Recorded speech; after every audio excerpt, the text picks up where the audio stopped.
Welcome back to The Rich Life. My name is Aaron, and before we get started, don't forget to click like and subscribe for your daily dose of your favorite celebrity content. Now let's get to it. Today we're going to be talking about Princess Anne. Princess Anne is a British princess who has a net worth of $10 million.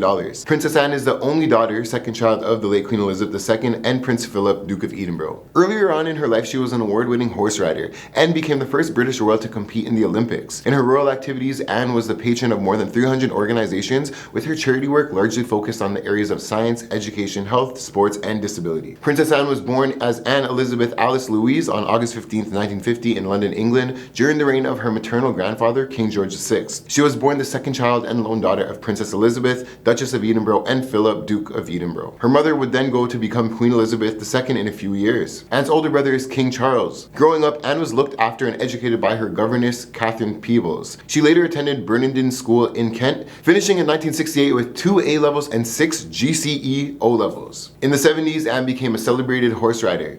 Earlier in the decade, she finished 4th at the Rush Hall Horse Trials and won gold in the individual event at the European Eventing Champion in Burghley. Additionally, Anne competed as part of the British evening team, winning a silver medal in the European Eventing Championship team event in 1975. She also won silver in the individual event that same year. Subsequently, in 1976, Anne rode as part of the British team as the Summer Olympics in Montreal, but unfortunately, she suffered a concussion midway through the course. Following the riding career, Anne served as the president of the Fédération Esquire International from 1986 to 1994. As a royal, Anne has undertaken various duties on behalf of her mother. She had her first public engagement in 1969, when she appeared to the opening of the Educational and Training Centre in Shropshire, England. Anne soon began traveling around the world, visiting such countries as Norway, Germany, Austria, Jamaica, New Zealand, and Australia. In 1990, she became the first member of the British royal family to make an official visit to the USSR. Anne has also been involved with hundreds of charitable organizations over her decades of service. One of her most notable partnerships has been with the Save the Children, which she served as president from 1970 to 2017. Anne has visited the group's project throughout the world in places including Bangladesh, Mozambique, Ethiopia, and South Africa. In honor of her work, she earned a nomination for the Nobel Peace Prize.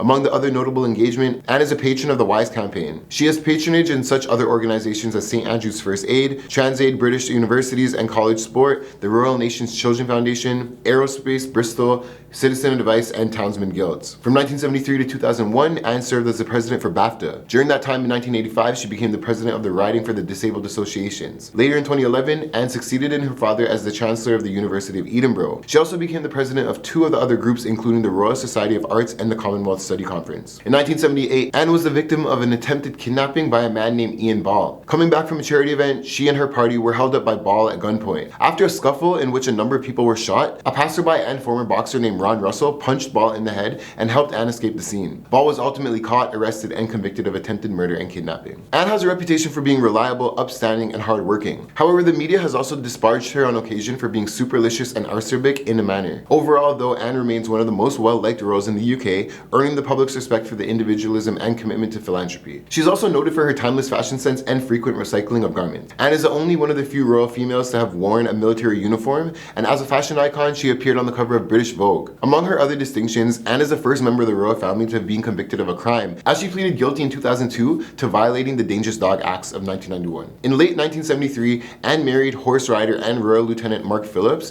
whom she had first met in 1968 at a party for horse enthusiasts. The couple has a son named Peter and a daughter named Zara. Anne and Philip announced their separation in 1989 and later divorced in 1992. Following the initial split, Anne began dating Royal Navy Commander Timothy Lawrence, whom she wed in 1992. This made her the first royal divorcee to remarry since the granddaughter of Queen Victoria in 1905. Princess Anne, the late Queen of Elizabeth's no-drama daughter, long known as the royal workhorse, has been the front and center of her mother's death, prompting many to wonder why we don't see her more often. The first reason is the media has not been as interested in her as they are in gossip about whatever the younger royals are up to, and the second is that Anne just likes to keep it that way. As the Princess Royal, she's more known for her work and doesn't gossip or self-promote. Instead, she does her job with a minimum of fuss, showing up month after month, year after year, cutting ribbons, visiting charities, opening hospitals, attending meetups, unveiling plaques, and so forth. Anne is one of those royals who takes her great-grandmother Queen Mary's famous dictum seriously. When Queen Elizabeth II died at the Highlands Castle in Scotland at age 96, Anne, who was very close to her mother, was there with her brother Charles. Charles, a woman who rarely displays her emotions. But she carries on, escorting the Queen's coffin home through the days of the ceremonies in Scotland and in London leading up to the funeral. Now there's pictures and videos of Anne. The former Olympic athlete, previously known for her poker face,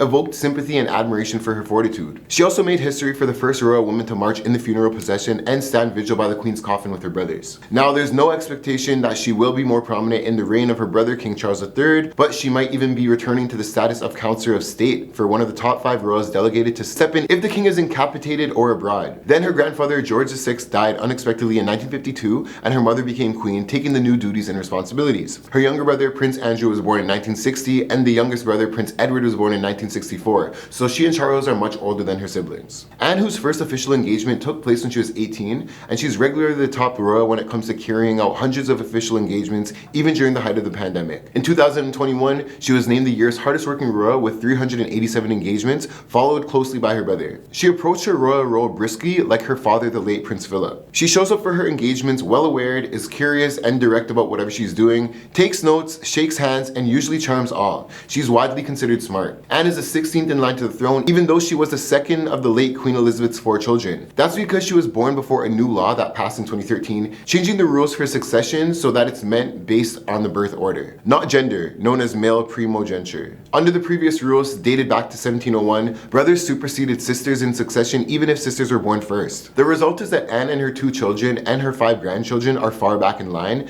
and have largely escaped the withering spotlight trained to the top heirs of their succession, Prince William, Prince Harry, and their 5 children. So why isn't Anne the Counselor of State like she used to be? If the sovereign can't carry out official duties due to illness or absence abroad, 2 or more of 5 counselors of state are appointed to the act of sovereign's place. By law, the 5 counselors must include sovereign spouses and the next 4 people in succession over the age of 21. Under the new reign, that includes Queen Consort Camilla and Prince William, Prince Harry, and Anne's brother Prince Andrew, and now Anne's eldest daughter, Princess Beatrice, who will take the place of Charles once held. But Prince Harry lives in California because he chose to step back from a royal role, and Prince Andrew was forced to step back as a working royal due to his scandal. Now, there are calls for Parliament to change the law, which include Anne. She was a Counselor of State in the past while her brothers and Charles' children were young. Besides being hardworking, Anne is known for a lot of different things. She's a champion horse rider, like her mother. She's a lover of horses, but the late Queen focused on the racing side and Anne focused on the competitive riding or eventing, becoming a respected athlete along with her mounts. She also won a gold medal in 1971 and 2 silver medals in 1975 at the European Eventing Championships. So Anne is the president of the British Olympic Association and is a member of the International Olympic Committee, and she actually attends the games. She's helped organize the campaign to bring the 2012 Olympics to London, the summer of the late Queen's Diamond Jubilee, and Britain won a total of 65 medals. Among the other winners was Zara, which is Anne's daughter, who's also a champion horseback rider like her parents. At the 2012 Olympics in London, Zara won a silver medal as a member of the British eventing team, and Anne gave the medals out. And that's it. That's the rich life of Princess Anne. I bet you learned something, because I definitely did. Let me know in the comments below if you think I missed anything or if you want to hear about some more. Thanks for checking out the video. My name's Aaron, and I'll see you soon.